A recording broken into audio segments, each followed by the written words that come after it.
Hello guys, today we are talking about how to use split screen on iPad. This may be your first time using iPad and you don't know how to do it.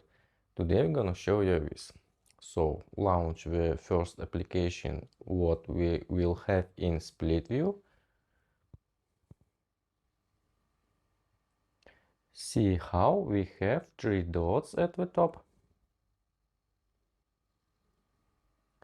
Click on them and select split view. Now we need to select the second application.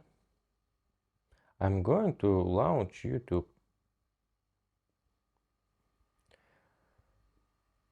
Now we can use both application and we can also change the size of the windows.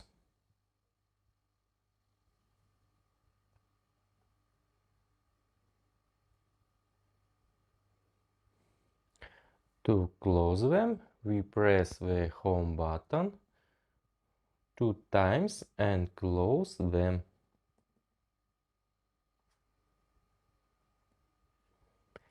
That's it. If you are wondering how to use split screen on iPad, this is the easiest way. Now, if you know no way, please leave a comment. Be sure to subscribe for more videos. Bye bye.